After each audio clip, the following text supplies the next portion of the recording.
¿Cómo están? Bienvenidos a Debates. Vamos a hablar de un tema que tiene muchísimo que ver con Córdoba, con su historia, con su surgimiento y su desarrollo en todo sentido. Un grupo humano que se desplegó a través de las geografías de todo el mundo con dos intenciones. La de evangelizar principalmente, y en Argentina y el resto de América, la de educar a los hijos de los españoles. Hablamos de los jesuitas. ¿Cómo fue su estancia tan prolongada en nuestro país y cómo repercutió en nuestra Córdoba? Hoy en Debate, no se lo pierdan. A mediados del siglo XVI, la Iglesia Católica necesita frenar el avance de los protestantes. Ignacio de Loyola funda en Roma la Compañía de Jesús. En Europa, los jesuitas forman una clase especial de misioneros que pronto se destacará en Asia, África y América.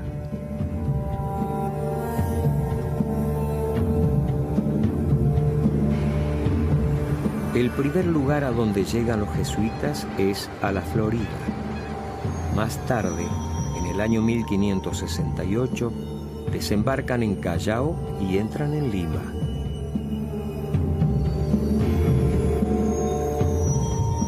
Los jesuitas se establecen en el Perú y desde allí se trasladan hacia la gobernación del Tucumán. La evangelización tendrá para la orden una importancia trascendental. Para fines del siglo XVI, los jesuitas tienen 3 provincias en América: la de México, Brasil y Perú. En el año 1604 se desprenden de la provincia del Perú 2 nuevas provincias, la de Nueva Granada al norte y la provincia jesuítica del Paraguay al sur. El padre Diego de Torres Bolo irá como padre provincial a Nueva Granada en 1604 y en 1607 entrará a la provincia jesuítica del Paraguay. La impetuosa provincia jesuítica del Paraguay ocupa una extensa región de América del Sur, integrada por los actuales países de Chile, Argentina, Uruguay, Paraguay y parte de Brasil y Bolivia. La ciudad de Córdoba es el corazón de esta poderosa provincia. Ahí está, qué larga historia la de los jesuitas en el territorio americano, y por supuesto son muchas las preguntas porque a medida que transcurre el tiempo vamos descubriendo cosas nuevas gracias a las investigaciones de los historiadores y elementos que van surgiendo en base al devenir de los años. Están con nosotros Federico Sartori y Carlos Paje, historiadores los dos y especialistas en el tema. Bienvenidos, ¿cómo les va? Muy bien, muchas gracias. Qué temazo este de los jesuitas, ¿no? Porque, bueno, aparecen las noticias que somos patrimonio de la humanidad, de la UNESCO, que tenemos edificios muy valiosos, que tenemos una cultura muy afectada por la presencia de los jesuitas, pero en realidad el común de la gente es poco lo que sabe de ellos. Aquí veíamos cómo se fueron desparramando a lo largo de las geografías. ¿Con qué intención surge esta compañía de hombres que sale a conquistar el mundo de alguna manera? Carlos. Bueno, vos lo dijiste en la introducción, el apostolado jesuítico era evangelizar a través de llevar la palabra de Dios hacia los indígenas, sobre todo en América, y la educación. Eran los dos caminos más importantes que emprendieron en esta región, ¿no? Una región que era particularmente diferente a lo que había planeado San Ignacio en Europa, porque acá obviamente existían unas culturas originarias que eran totalmente diferentes. Fueron además un instrumento de la contrarreforma católica, ¿no? Una forma de entender el catolicismo de otro modo y evangelizar, como dice Carlos, de otro lugar, que incluso puede ser visto desde un punto de vista antropológico mucho más empático con las culturas propias de América, lo que de algún modo les dio un cierto éxito en su objetivo de evangelización. Fueron cambiando, vamos a ir viendo el transcurso del tiempo aquí con los diferentes informes, pero fueron cambiando su objetivo a lo largo del tiempo, puede ser ajustándolo. No, nunca. ¿Sus métodos? Poco, pero es decir, ellos siguen las reglas de San Ignacio. ¿Qué les dijo en San cuanto Ignacio? a la evangelización y la educación? Bien. Que salgan a evangelizar ¿Qué por todo el instrucciones mundo. llevaban? ¿Ellos podían, por ejemplo, usar la violencia en algún momento? No. No. No. En una época que se caracterizaba por la violencia, Mucha la esclavitud, violencia, la mucha conquista, violencia. ¿no? Sobre todo en la relación del europeo, ya sea el portugués o español, con el indígena, ¿no? Que el objetivo fundamental era esclavizarlos, a pesar de que los reyes estuvieran y sacaran leyes y todo lo que sea para defenderlos, en realidad los que vivían acá no lo hacían, ¿no? De ahí que se producen invasiones bandeirantes de parte de Portugal, pero también los mismos españoles, ¿no? A través de las encomiendas que van esclavizando a los indígenas.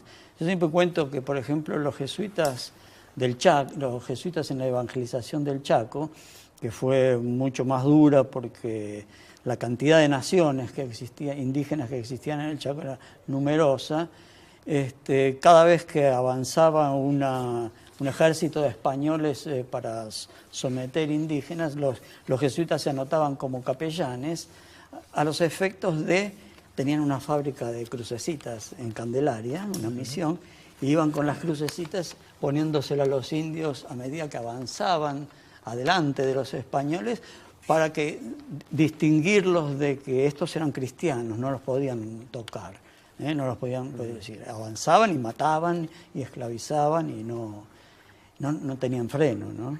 Y otro acontecimiento muy conocido por los historiadores de Córdoba es el conflicto entre jesuitas y el oidor y los encomenderos, que justamente como dice Carlos, en Córdoba también estaba sucediendo eso, esta especie de esclavitud encubierta bajo la figura de la institución de la encomienda, y son los jesuitas quienes llaman a un oidor, es decir, a un juez del virreinato, para que pusiera orden en esta situación de Córdoba, y eso los enfrenta a los jesuitas con los propios habitantes de Córdoba, los españoles, ¿no?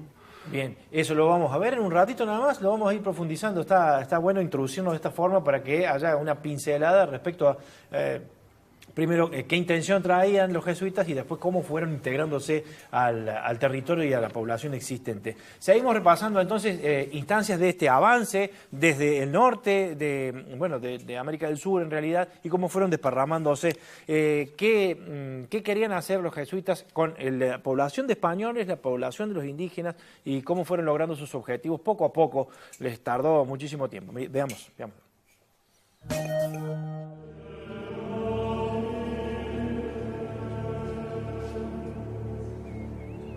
Los jesuitas dan sus primeros pasos en estas tierras. El imperio español necesita dominar a los indígenas. La mejor manera de lograrlo no son las armas, son los misioneros.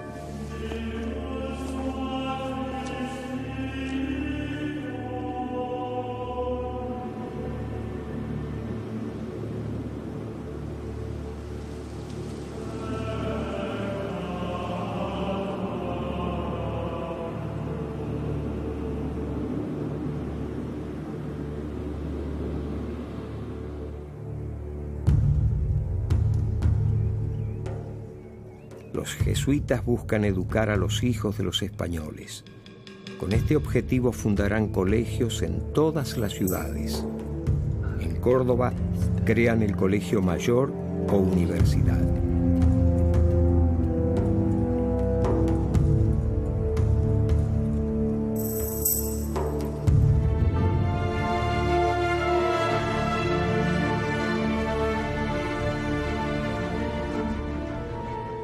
La expansión de los jesuitas no se hace esperar.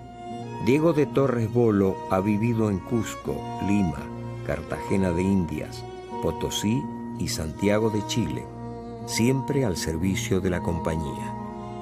Esa dedicación lo hace merecedor del cargo de padre provincial. La necesidad de formar sacerdotes para todo el territorio lo impulsa a fundar el noviciado de Córdoba en 1608. El noviciado es un periodo de pruebas durante el cual el aspirante a la vida religiosa decide si va a convertirse en sacerdote. 2 años después de la creación del noviciado, Córdoba tendrá su colegio máximo y tiempo después su convictorio. Esto será de vital importancia para toda la provincia jesuítica del Paraguay.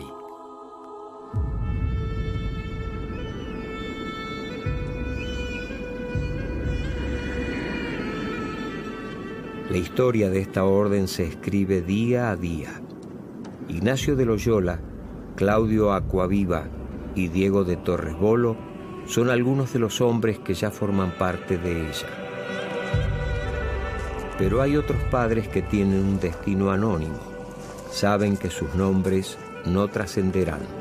Aunque eso no detiene a los jesuitas en su plan por alcanzar sus dos grandes objetivos: la evangelización de los indios y la educación de los españoles.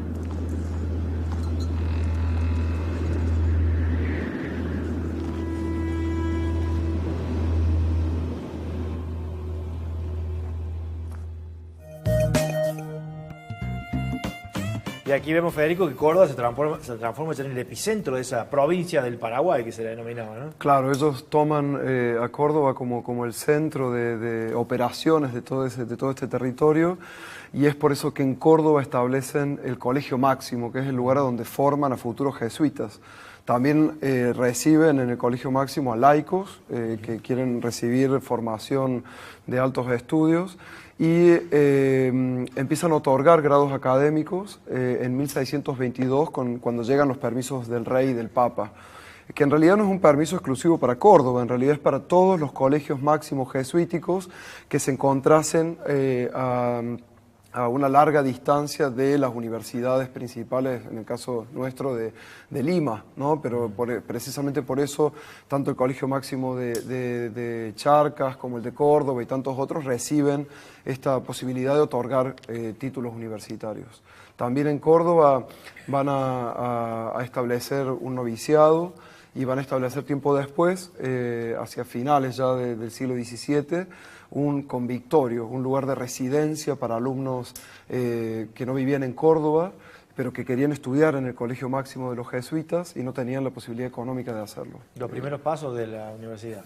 Claro, este colegio es el Colegio Montserrat, ¿no? Claro. Es el origen. Qué bárbaro, ¿no? Y que todo esto está en pie todavía, dada la historia que se ha vivido en los últimos siglos, es un verdadero milagro que por ahí el turista que no es de aquí lo sabe apreciar más que el propio cordobés, ¿no? Porque por ahí el cordobés, usted, Paje, ha escrito libros con esta idea también de difundir esta información. Ahí está un poco oculta, ¿o no? Más o menos, no. Lo que pasa es que, qué sé yo, el tema del patrimonio de la humanidad fue como que estuvo de moda. Entonces se escribieron más libros, la gente consumía más, se hicieron estos videos tan lindos que se hicieron en esa época, ¿no? Hace ya casi 20 años, ¿no? Y después se fomentó, sí, el turismo, pero también hay que hacerse autocríticas en cuanto a las intervenciones arquitectónicas que se dieron a partir de esa declaración, ¿no?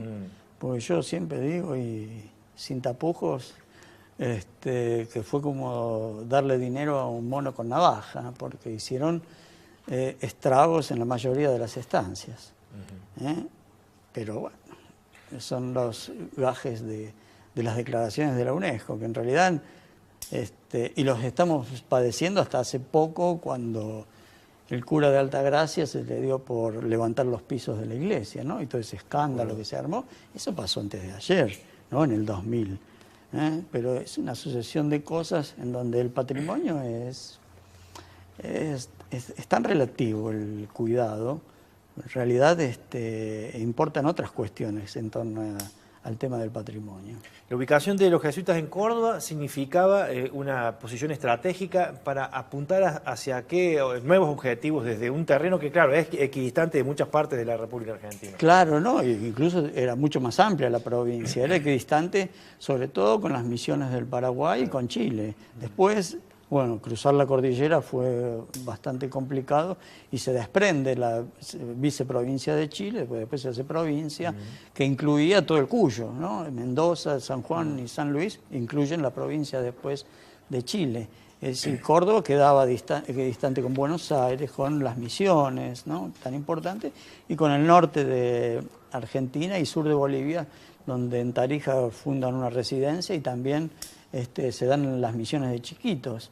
¿no? Que van a ser muy importantes en el siglo XVIII. Y era como la última esperanza de evangelización que tuvieron, porque, bueno, acontecimientos con los guaraníes fueron llevándolos a la guerra guaranítica, que también son cosas que se conocen muy poco, pero que van a desembocar después en la expulsión de los jesuitas. Primero de Portugal y después, por ese motivo, y después de España.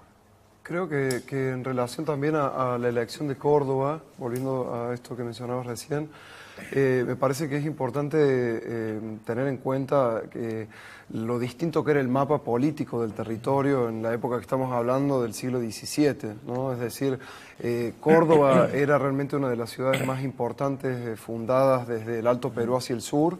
Buenos Aires era un puerto de piratas y contrabandistas portugueses y holandeses, ¿no? Por lo menos hasta finales del siglo XVII, y Córdoba era el cruce de caminos, ¿no? Desde aquí se tenía una comunicación, como decía Carlos, con Chile, con las misiones, con ese puerto ilegal del que también se beneficiaban los jesuitas, por supuesto, del comercio ilegal del puerto de Buenos Aires, con las rutas que llevaban al Alto Perú y a las zonas más productivas de la región. Probablemente por eso ellos eligen a Córdoba, y además también porque en Córdoba logran establecer estos establecimientos agrícolas ganaderos, que por las condiciones de la tierra de Córdoba, por las condiciones climáticas, etcétera, logran hacer este sistema de estancias que en realidad no es un sistema evangelizador en el caso de Córdoba, son estancias productivas para solventar los gastos de las instituciones, que en realidad lo que están haciendo es formando recursos humanos para evangelizar, que es una de sus principales funciones como orden religiosa. Entonces también hay que tener en cuenta estas diferencias. Después, desde finales del siglo XVII y ya a lo largo de todo el siglo XVIII, Buenos Aires va tomando otro perfil de ciudad, de urbe más importante, y Córdoba va perdiendo posicionamiento a lo largo de ese siglo. Pero en el siglo XVII es Córdoba el lugar más importante, donde está la aduana seca, donde se instalan todas las órdenes religiosas, y por supuesto los jesuitas son un gran llamador de esto, ¿no? Bueno, tampoco son las únicas estancias. Bien. Es decir, yo supe hacer un mapa donde ¿Dónde había estancias? En lo que es Argentina. En todos lados. En toda la Argentina había más de 50 estancias. Qué bárbaro. Porque cada institución, como decía Sartori, era solventada por lo que producía una estancia.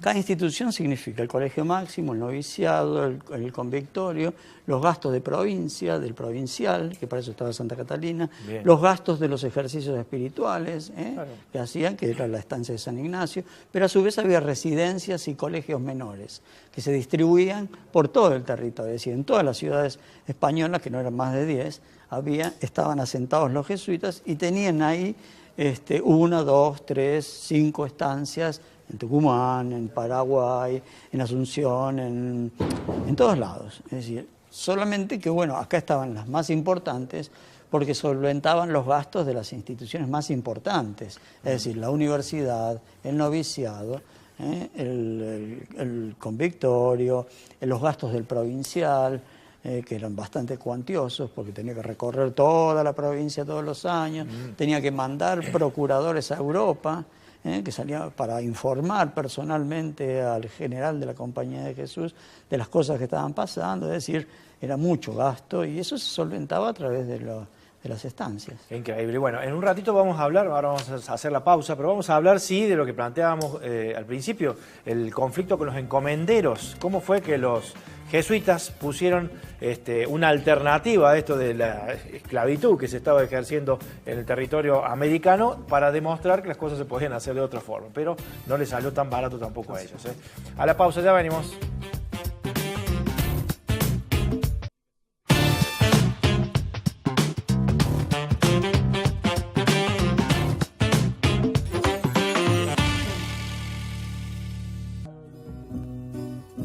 La encomienda fue una institución característica de la colonización española de América.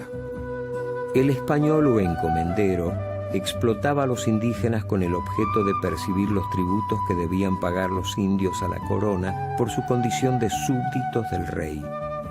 Descontentos con los frutos anuales de estos trabajos, los encomenderos impusieron un nuevo y denigrante negocio: el servicio personal, por el cual los indígenas, con sus mujeres y sus hijos, tenían la obligación de trabajar para el encomendero. Esto significó la esclavitud de toda una raza.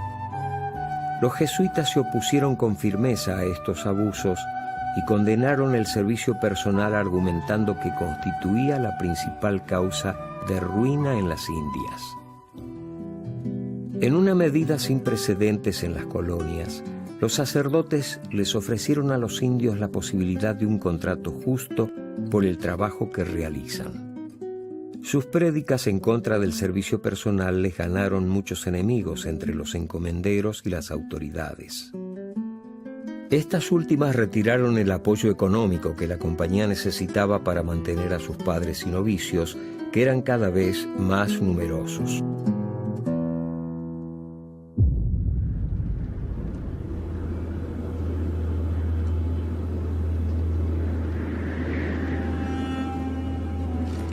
Sixto es uno de los miles de africanos que trabajan en las colonias.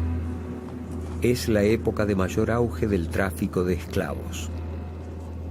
De los puertos de Angola salen a diario barcos que transportan hombres y mujeres hacia Europa y América. Además, los sacerdotes son los únicos que se interesan por aprender el angoleño para comunicarse mejor con los esclavos.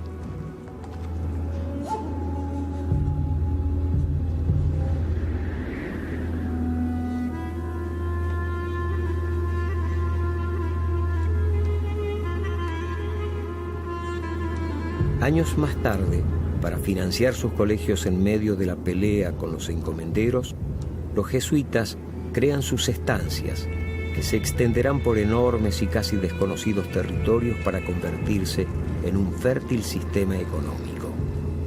Esto será posible, en gran parte, gracias a la infatigable mano de obra africana.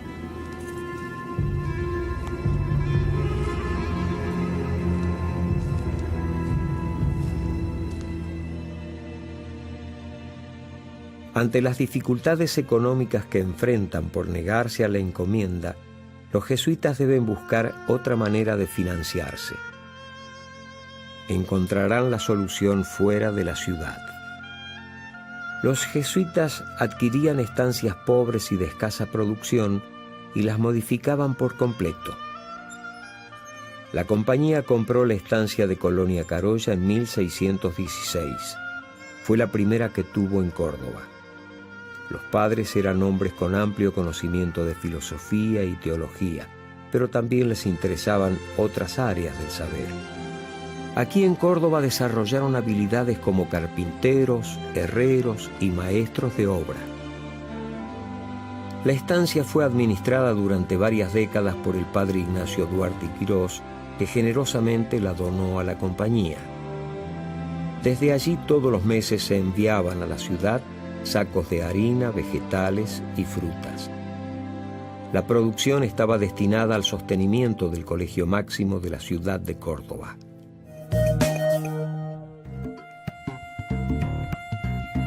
Ahí está, el enfrentamiento con los encomenderos hacen que los jesuitas tomen otra actitud, sobre todo en materia económica, porque les cortaron los aportes para las misiones y dijeron, bueno, vamos a producir por nuestra propia cuenta, un gran desafío, ¿no? Así es. Ellos tuvieron, como decíamos, inconvenientes con los encomenderos de Córdoba, que hacía alrededor de 40 años estaban explotando a las poblaciones locales. Tan lejos estaban de los centros de poder político del virreinato del Perú, que básicamente hacían lo que querían, ¿no? Cuando llegan los jesuitas y ven esta situación de la encomienda cordobesa, se oponen a esto. Y rápidamente, como bien decís, les cortan los víveres a los jesuitas, y ellos deben incluso trasladar el Colegio Máximo que habían establecido en 1600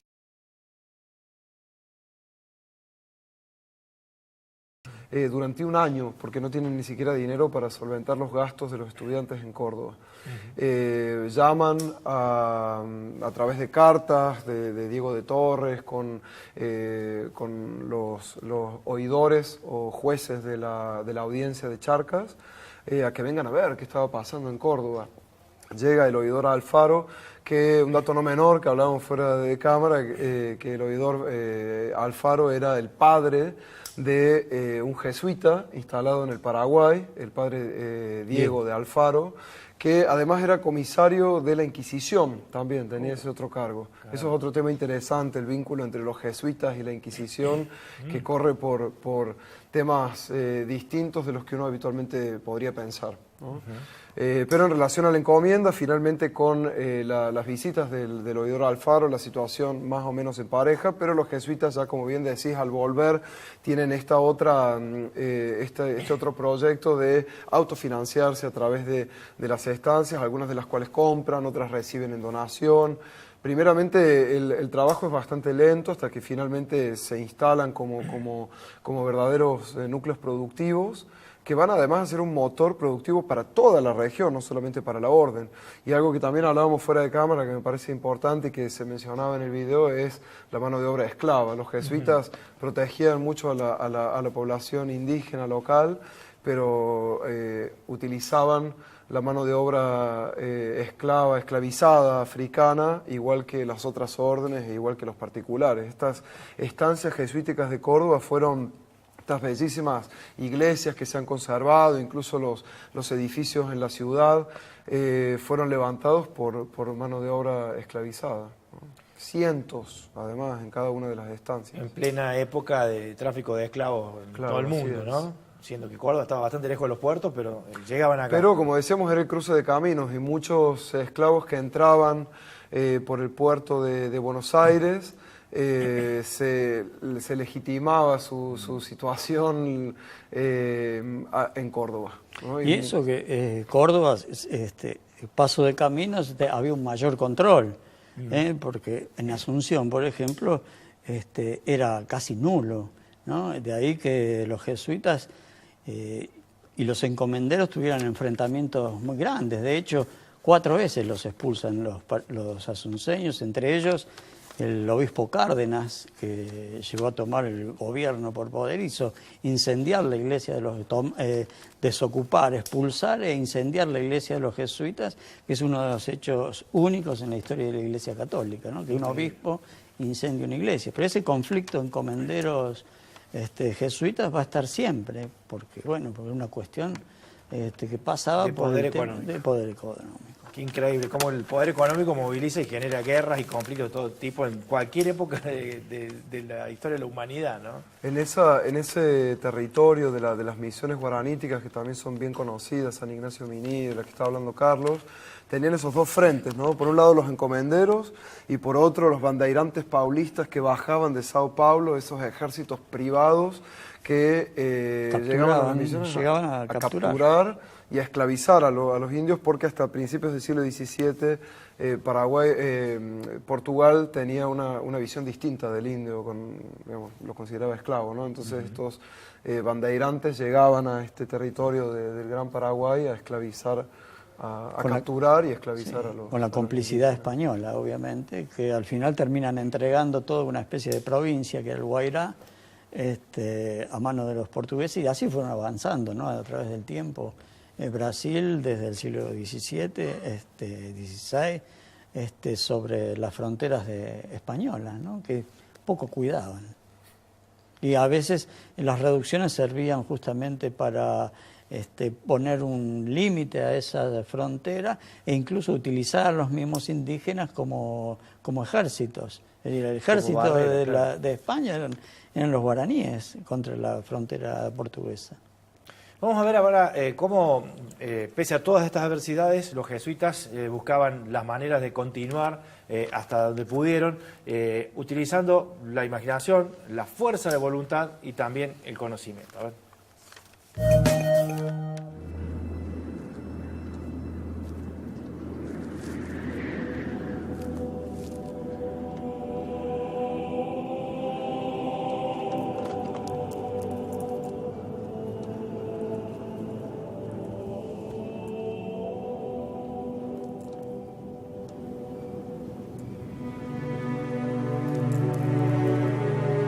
Los primeros pasos en tierras salvajes son difíciles. Algunos sacerdotes de la compañía han sido asesinados durante sus viajes misionales. Los jesuitas siguen adelante, recorren el interior de la provincia. Creen que es posible el entendimiento con otras culturas en cualquier lugar del mundo. El objetivo siempre es el mismo: llevar la palabra de Dios, ser la luz para el mundo.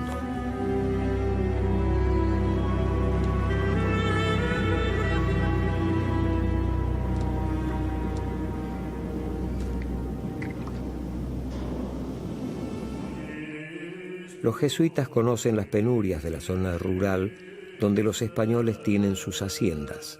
Allí trabajan una gran cantidad de indios, cumpliendo con el servicio personal, y los esclavos africanos afectados a las tareas más pesadas. Todos ellos olvidados de la mano de Dios.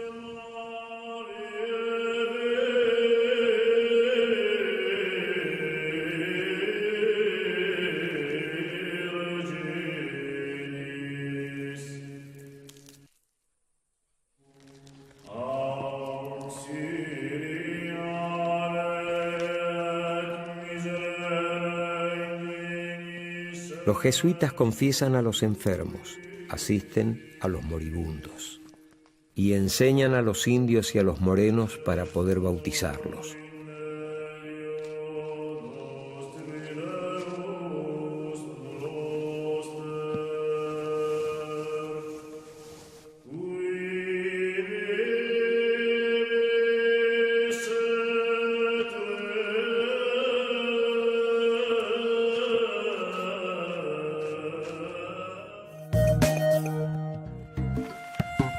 Ahí está, tenían que salir a conquistar el terreno salvaje, encontrarse con injusticias que ellos consideraban podían corregir y trabajar en respecto a la cuestión esta de la restricción económica que tenían, ¿no? Varios frentes para hombres que quizás marchaban solos muchas veces, ¿o no? Sí, porque eran ejércitos que se dispersaban, ¿no? Siempre por lo menos sí, iban de a dos. dos. No, y bueno, no y pasaban, hay muchísimos relatos de lo que de las cosas que enfrentaban. Vos imaginate que en un territorio que no había nada, solo indios desconfiados, tampoco eran tan belicosos, pero totalmente desconfiados de estos tipos raros. Claro. Imagínate, son como marcianos que venían a ocupar tierras, ¿no? Hay un jesuita que tiene una historia muy particular de esta primera época de la llegada de ellos a este territorio, que es el padre Barzana. No, lo van a hacer santo. Lo van a hacer santo ahora. Sí, hay un libro. Porque conocía muchas lenguas de los indios y era un excelente lingüista. Entonces, a medida que avanzaba en el territorio, caminando y conociendo a la gente, se comunicaba rápidamente con los pueblos. Y era el modo que tenían de comunicarse, de entrar al bueno, hoy territorio. existen una cantidad de lenguas, como la de los lules que hizo Machoni, un jesuita, y los tonocoté y que no existen más esas etnias, pero se conservaron las lenguas, que son todas lenguas ágrafas, ¿no? El guaraní no existe escrito, lo escribieron los jesuitas, como otras lenguas, cientos de lenguas, ¿no? Porque era la forma de salir a evangelizar, y eso ya viene de San Ignacio, ¿no? De salir a evangelizar en la lengua del lugar. Que es lo que hablábamos al principio, de esta capacidad empática que tenían los jesuitas, distinta de otras órdenes, porque los guaraníes, otras órdenes como los franciscanos intentaron evangelizarlos primero y no, digamos, sin éxito. Y uno piensa, ¿por qué sí los jesuitas? Y bueno, los jesuitas buscaban modos de vincularse de una manera pacífica con ellos y encontrar puntos de contacto incluso religiosos, ¿no? Pero, por ejemplo, en el caso de los guaraníes, el contacto más extraordinario que se produce en términos culturales es la música, ¿no? Ellos se dan cuenta que los guaraníes son muy propensos a la música y entonces llaman a luthiers, a músicos, jesuitas y empiezan a establecer un contacto que es primero cultural, ¿no? Y después religioso. Eso me parece muy interesante. Aprendían los unos de los otros. Claro. Sí, sin duda. Y volviendo al tema de los africanos esclavizados, sí. De hecho eran mucho más valiosos los esclavos de los jesuitas porque seguro tenían un oficio, ¿no? Cuando se los expulsa a los jesuitas eran muy codiciados. De hecho, son las primeras cosas que se venden, ¿no? Es decir, los esclavos se venden, los esclavos producen una rebelión en contra de esas ventas, ya con los jesuitas exiliados, y bueno, era porque el trato que le daban no era el mismo que el de los españoles, ¿no? Los jesuitas le daban un trato mejor a los esclavos. Claro, de hecho, vos fíjate. Aún siendo esclavos. Dentro de lo terrible que significa la esclavitud humana, ¿no? Pero fíjate, por ejemplo, el hábitat de un esclavo que hoy en la estancia de Santa Catalina está lo que es despectivamente se le dice ranchería, ¿no? Pero ese conjunto habitacional, fíjate la calidad constructiva que tiene, con paredes de piedra, ladrillo, tejas y hasta inclusive un portal de ingreso barroco, te da una idea del modo de vida que tenían. Y bueno, y después en las aptitudes en la construcción, en la herrería, en la carpintería. No separaban las familias tampoco. Por supuesto que no, que estaban totalmente evangelizados. Ellos se bautizaban, hacían la comunión, la confirmación, los matrimonios, no se separaban.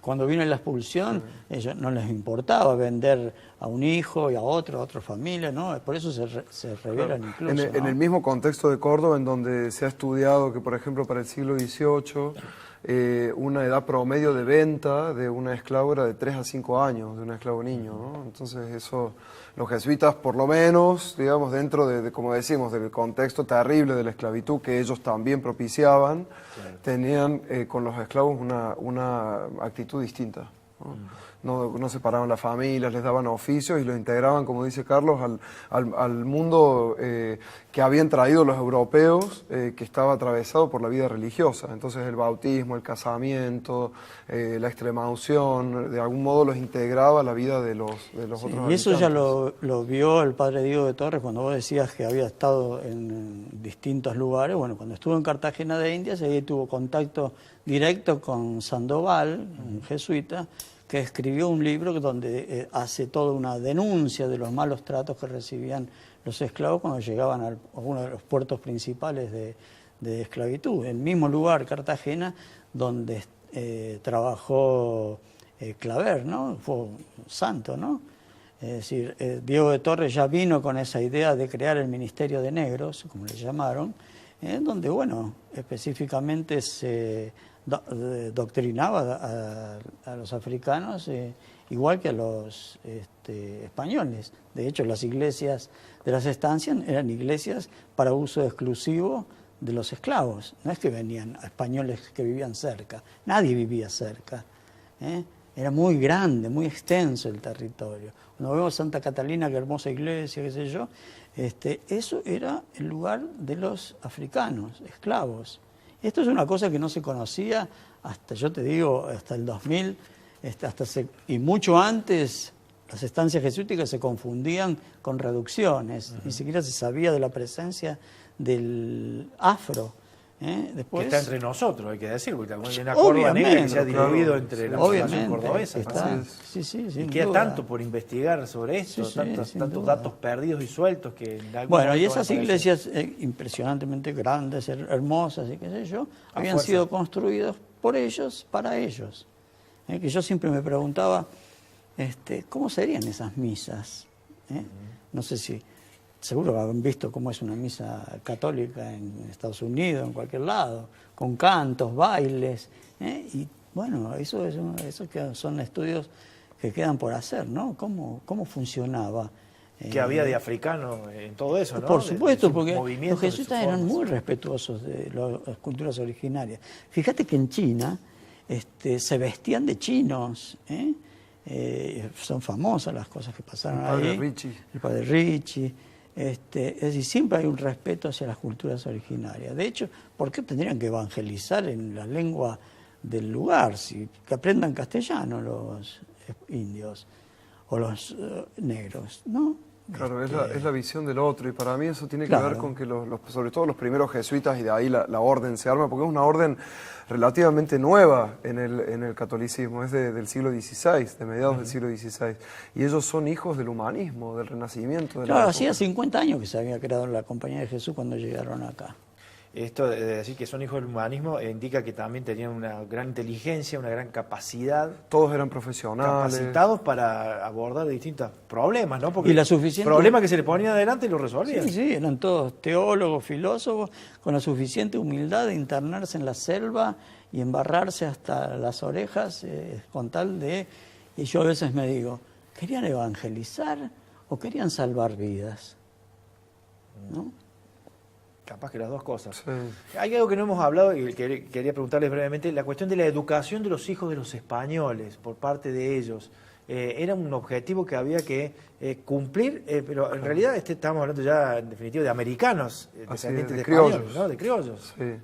Y bueno, tiene que ver con la propia mentalidad jesuítica. Ellos, incluso, fíjate que el nombre de Montserrat hace alusión a ese antiguo convento medieval de Cataluña, en donde San Ignacio puso las armas, dejó las armas de soldado para convertirse en sacerdote. Entonces este convictorio donde van a vivir los estudiantes es un lugar a donde el conquistador tiene que dejar las armas afuera para entrar y aprender, adquirir conocimiento y convertirse en alguien de valía, pero a través del conocimiento, ¿no? Entonces esto también habla de este intento de los jesuitas de pacificar también a los españoles, ¿no? No solamente... Sí, sobre todo a una élite. A la élite, sí, por supuesto, es la élite. Porque también ¿no? pasa con los indígenas, en las reducciones también tenían colegios y se les enseñaba de todo, pero eran a los hijos de caciques, ¿no? Son famosos las escuelas de hijos de caciques.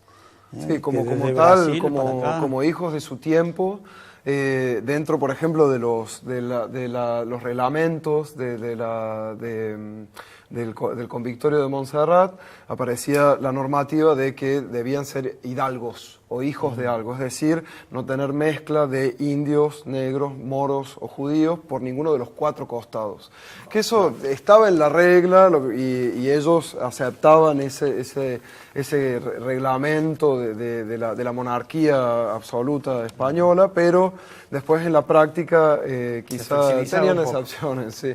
Uno de ellos es nada más y nada menos que Ignacio Duarte y Quirós, el fundador del Montserrat, hijo de presuntos conversos portugueses, Simón Duarte y María de Quirós, que estudia con ellos, es decir, que es estudiante y después es el fundador de una institución que va a ser regenteada por los propios jesuitas. Es apasionante la historia de los jesuitas en nuestro territorio. Vamos a hacer otra pausa para ya encarar el cierre de este gran programa que tenemos hoy. Mirá, te estás enterando muchísimas cosas que tienen que ver con la presencia de los jesuitas durante muchísimos años también en nuestro territorio. Señores, pausa, ya venimos. Seguimos aquí en debates entonces con Carlos Peix y Federico Sartori hablando de los jesuitas en América, en Córdoba concretamente, y fueron expulsados. ¿Cuáles fueron las verdaderas condiciones a través de las cuales se tomó esta decisión de expulsar a los jesuitas de un territorio en donde habían sido exitosos, ¿no es cierto? Sí, la expulsión tiene dos facetas bien diferenciadas, que es por un lado lo que significó el exilio y la producción de esos mismos jesuitas en el exilio, y por otro lado lo que dejaron, el patrimonio inmenso que dejaron, ¿no? Un patrimonio que se transformó en uno de los hechos de corrupción más notorios de la historia argentina y de los primeros, como así el exilio fue de los primeros exilios políticos de la región. Pero en cuanto al tema de corrupción, es interesante porque se nombra una junta de temporalidades encargada de administrar esos bienes. Esos administradores lo primero que hacen es llevar carretas y cargar con todo lo que pueden y llevárselos a sus casas. El valor de las estancias comienza a disminuir y, no sé si les suena, ¿qué medida toma la corona? Bueno, hay que vender esto, que ya no lo podemos mantener ni se puede autosustentar. ¿Quién lo compran? Los mismos funcionarios del gobierno, a plazo, que nunca pagan y que la Revolución de Mayo termina blanqueando, no en todos los casos, pero en la mayoría, y dejan de pagar, y no se pagan. Y por otro lado, lo que te decía del exilio, ¿no? Lo que significó que de repente unos de acá, eran 450 intelectuales, fueran llevados al exilio, donde, bueno, se afincan en Faenza y siguen funcionando como provincia del Paraguay. Es decir, se traslada la provincia del Paraguay a Faenza, donde sigue funcionando el colegio máximo, el noviciado, es decir, todas las funciones y distribuciones que tenían en Córdoba las siguen teniendo allá. Que Carlos III se enoja y les dice, no pueden llevar los nombres de Paraguay, nombran los provinciales, 3 provinciales hubo en el exilio, y no, entonces se va a llamar provincia de San José, y hasta que, bueno, la extinción, que eso es una resolución del Papa que termina con la Compañía de Jesús como orden religiosa, y ahí ya desaparecen, pero casualmente, cuando, no sé si dije, se pasaba a llamar provincia de Paraguay, provincia de San José, pero cuando vuelven, como no podían poner universidades, fundan un colegio y le ponen el colegio de San José, claro. Que era el de la antigua provincia del Paraguay en el exilio. ¿Cuáles son las verdaderas causas de la expulsión?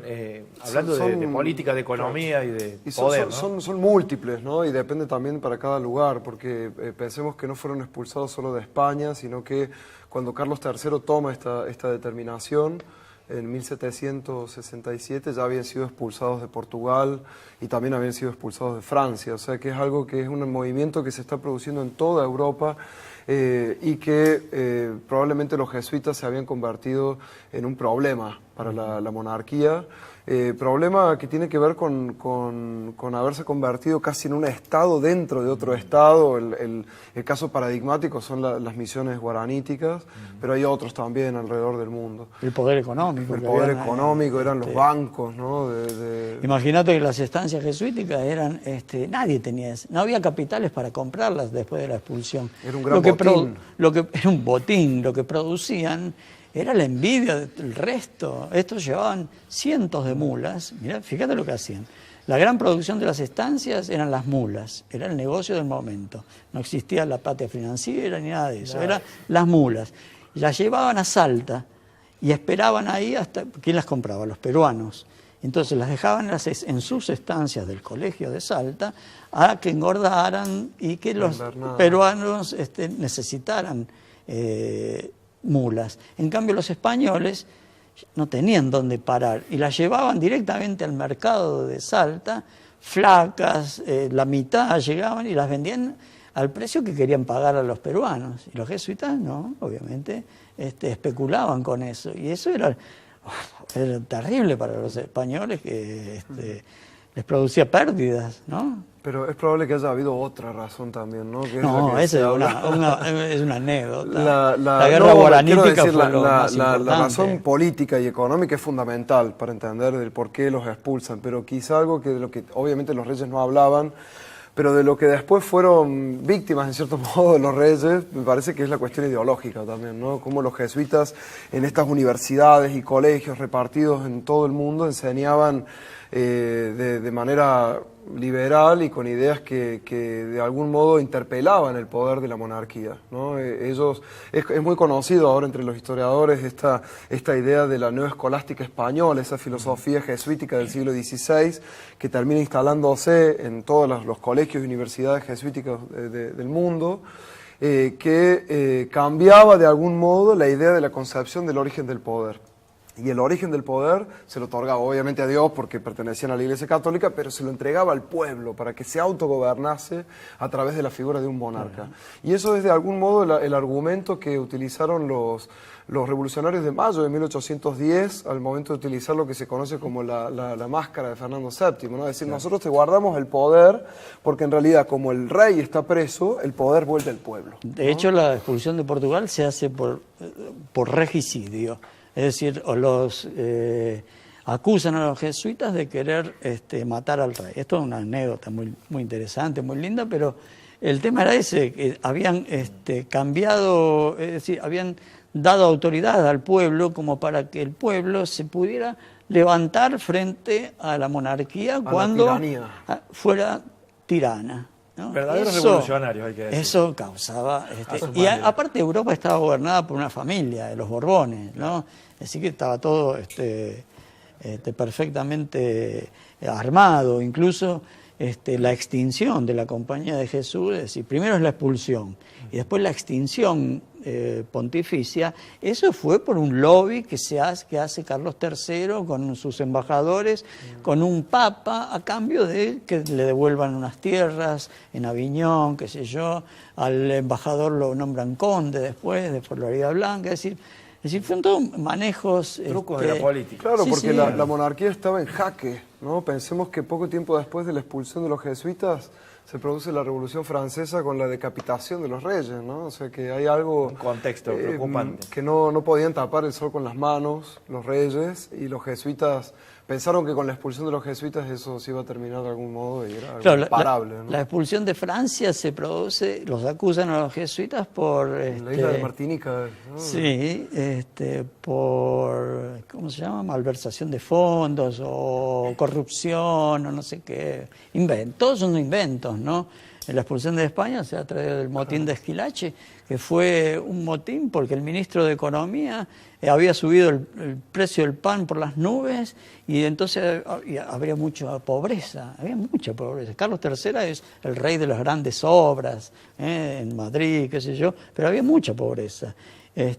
Y culpa de la pobreza es que vienen los robos, entonces todos que se vestían con capas y sombreros de alas anchas, los obligan, y habían puesto puestos en las calles, a cortarle el ala ancha del sombrero y las capas, porque eso con eso decían que los bandidos se cubrían, y bueno, todas macanas, pero que justificaban en su momento la expulsión, aunque parezca mentira.